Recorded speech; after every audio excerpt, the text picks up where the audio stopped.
दे रहे लाल किला पे जाके 1.5 घंटा का भाषण दिए। उस भाषण में आप बताइए जरा सा है ये बेशरम प्रधानमंत्री एक कायर किस तरीके से कि पार्लियामेंट को छोड़कर लोकसभा राज्यसभा छोड़कर भागकर जाके लाल किला से हमारे देश की जनता को किस तरह से भ्रमित करने वाला बरगलाने वाला बात कर रहा है।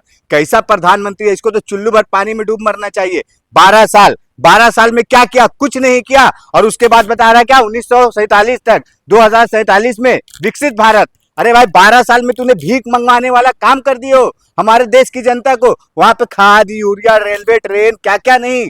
अरे भाई तुम्हारा ज्ञान सुनने के लिए देश की जनता नहीं गई थी, वहां पे सुनने गई थी कि हमारे देश के प्रधानमंत्री हमारे देश के लोगों के लिए क्या क्या ऐसा नया योजना ला रहे हैं, क्या उपलब्धि बता रहे हैं। कांग्रेस वाले भ्रम फैला रहे थे ना कि पेट्रोल डीजल नहीं है। मोदी जी ने कहा आज कोई कमी नहीं है देश नहीं नहीं में। ठीक है ना भाई, कमी नहीं है तो क्यों यही बीजेपी के आरएसएस के जितने लोग थे, ये जितने एमपी लोकसभा के राज्यसभा के जितने भी बीजेपी के लोग थे, क्यों उस समय क्या नौटंकी कर रहे थे? कोई बुलेट से आ रहे, कोई साइकिल से आ रहे, कोई बैलगाड़ी से, कोई मेट्रो से।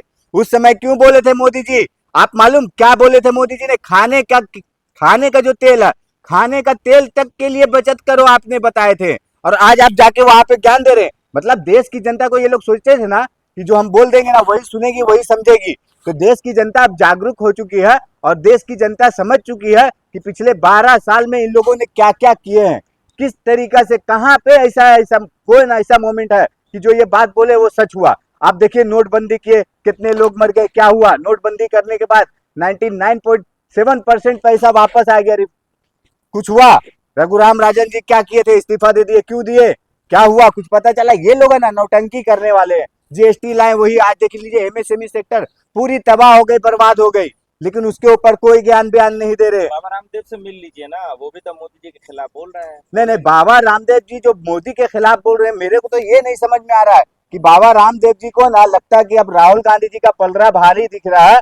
राहुल गांधी जी लग रहा है कि हाँ अब सत्य में आ गए हैं, अब विजय होने वाले हैं, कि प्रधानमंत्री मोदी जी अमित शाह इस्तीफा देने वाले हैं।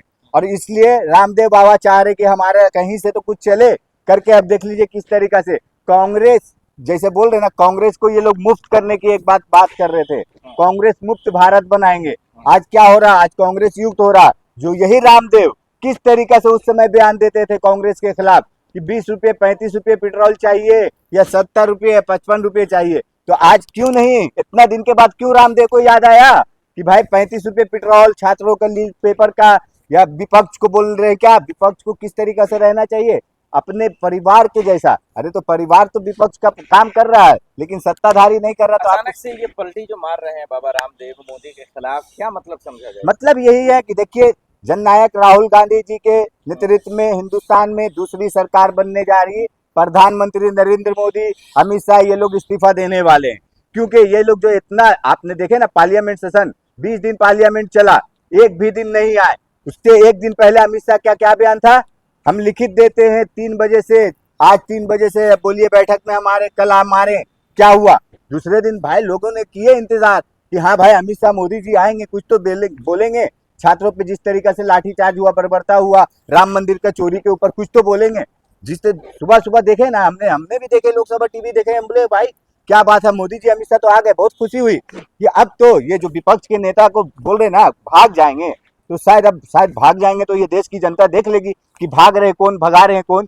तो ये चीज दिख गया ना कि कैसे ये लोग आए वहां पे, किस तरीका से जनगण मन क्या किए, क्या बोलते हैं उसको, कौन सा भी कानून बनाए, वंदे मातरम। 3 साल पे उस पे कानून बनाए, वंदे मातरम हुआ। और ये ओम बिरला सोचिए किस तरीका से, कैसे, मतलब बैठे चेयर पे आप सदन के अस्थायी। अरे क्या कर रहे हो भाई? आपको बोलना चाहिए कि हाँ आए हैं हमारे अमित शाह, आए हैं हमारे प्रधानमंत्री मोदी। राहुल गांधी तुम मत भागो। राहुल गांधी सामने थे, क्यों नहीं वहां पे जवाब दिया? क्यों नहीं जवाब कोई दिया? क्योंकि ओम बिरला को भी मालूम है कि अब हम लोगों की कुछ नहीं चलने वाली है।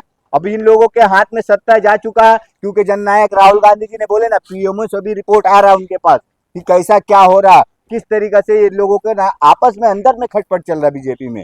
तो राहुल जी को इतना ही जानकारी है तो यूपी में क्या करेंगे इस बार? नहीं यूपी में देखिए, यूपी में क्या करेंगे, यूपी में हमारे इंडिया गठबंधन की सरकार बनने वाली है, यूपी में बनने वाली है। और ये अभी यूपी में जिस तरीका से भी जो भी करना चाहेंगे ना कर ले, लेकिन कुछ नहीं होने वाला।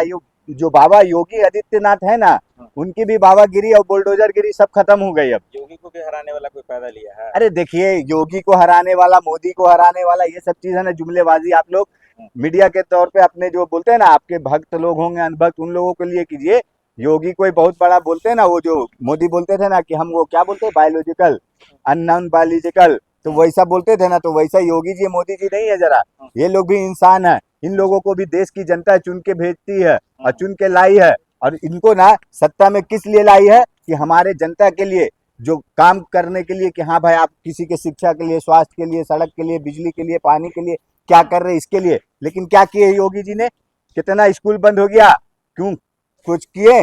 कुछ किए? आप देख, 50,000 दे रहे हैं सर। अरे सर देखिए, महिलाओं को 50,000 रुपए देंगे तो क्या लग रहा है जीत जाएंगे योगी जी, फिर से सरकार नहीं बन नहीं, गई है देखिए योगी की? देखिए, जिस तरीके से आप लोग बोले महिलाओं को दे रहे हैं या किसी को भी दें, आप जीत जाएंगे। हम मान रहे कि अगर जिस तरीके से, कैसे जीतेंगे? नहीं, ये पैसा दे के नहीं, ये गणेश कुमार है ना चुनाव आयोग, गणेश कुमार के दम पे जीतेंगे, ईवीएम सेटिंग पे जीतेंगे। और उसमें सबसे बड़ी बात कि आप लोग देखिए, एसआईआर का ये मुद्दा कोई नहीं उठा रहे कि 3 करोड़ लोगों का एसआईआर में नाम कट गया है उत्तर प्रदेश में, लेकिन उस पर कोई बात नहीं कर रहे। हमारे कांग्रेस के भी लोगों को हम बताना चाह रहे हैं और समाजवादी पार्टी के भी लोगों को कि आप लोग इसके लिए जागरूक करें, लोगों को जनता के बीच में जाए, बताएं कि उनके वोट का हक अधिकार है और जिस तरीके से छीना गया उनको वोट देने का राइट्स मिले। तो आप कह रहे हैं कि चुनाव लूट कर जीतेंगे योगी, चुनाव लूटेंगे? नहीं नहीं, देखिए ऑलरेडी लूट के जीते हैं। आप बिहार को देख लीजिए किस तरीके से 10-10 हजार रुपया देकर किस तरीके से लूट के जीते।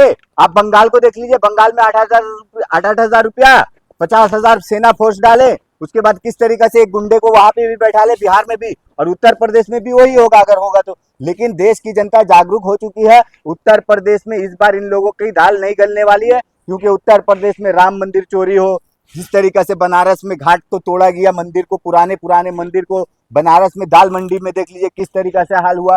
एक कोई ऐसा नहीं वाकया। आप देखिए लखनऊ में किस तरीके से वो झोपड़पट्टी, आप लोग को क्या लग रहा, आग लगी थी वहां पे? उसमें आग नहीं लगाई गई थी, वहां पे ये बीजेपी वाले लोग का, आरएसएस वाले लोग का ये साजिश था। उस झोपड़पट्टी में आग लगाया गया कि यहाँ पे से ये लोग खाली करेंगे तो हम लोग अपना महल वहां पे खड़ा करेंगे। तो ये सब चीज से ना जनता त्रस्त हो चुकी है, पस्त हो चुकी है। और उसके बाद इस बार चाहे जितना भी कुछ जोर लगा ले, कुछ कर ले, उत्तर प्रदेश में इंडिया गठबंधन की सरकार बनेगी।